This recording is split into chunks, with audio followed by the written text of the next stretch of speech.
In our industry, everybody's really serious about everything, and I think the word fun doesn't mean frivolous.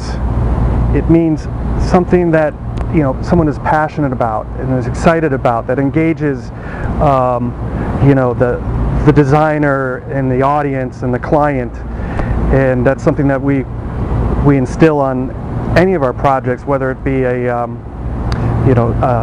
branding for a theater company, an annual report for a wastewater treatment company.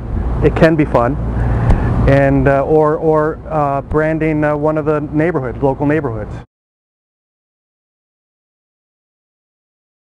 Different artists were moving into the area, into the town, and they thought, well, maybe there's something there. Maybe we can build around these creative people, artists, but craftspeople too, furniture makers and designers, seamstresses, and interior designers, and people like that.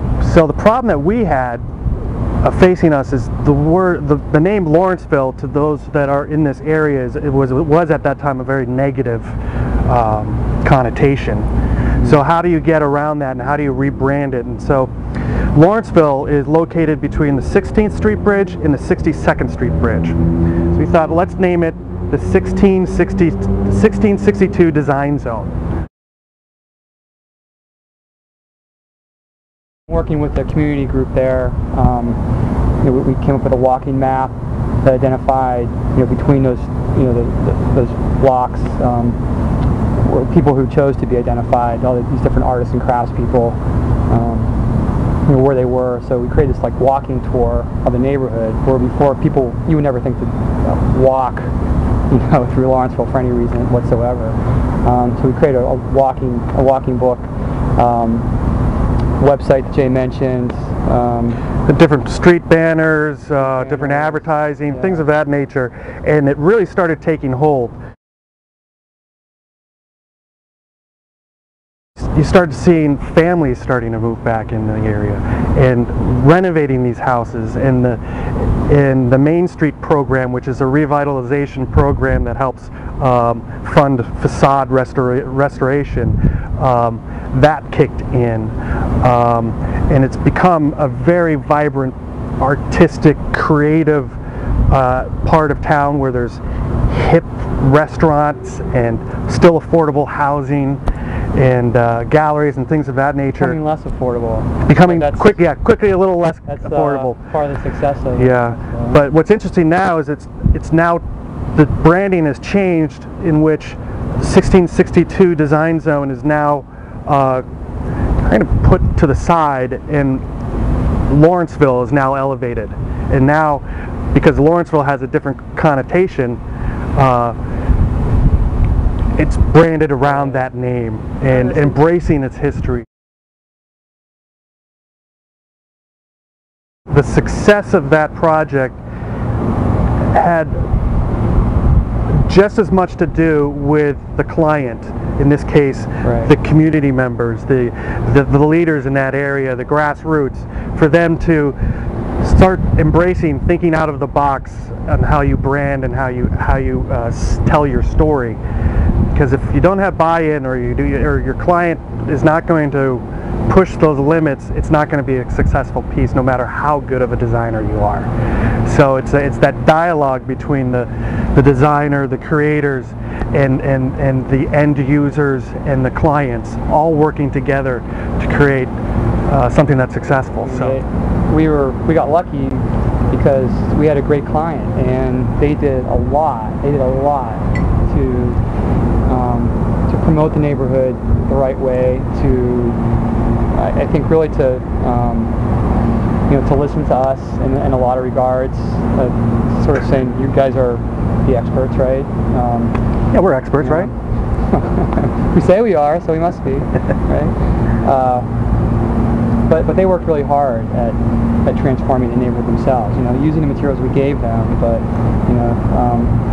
hosting events around these walking tours. Bringing groups in to look at different things. Bringing people like Artisan Cities in to create even more artist space and affordable housing. there are a lot of creative people here in Pittsburgh, and it's a true testament of how this city has transformed itself over the past 20 years, from something that was more manufactured based to something that's more education, technology, bioengineering, biomedical engineering. I mean, you look at the skyline behind us, big tall black building, that was the U.S. Steel building. Now it's UPMC, which is University of Pittsburgh Medical Center.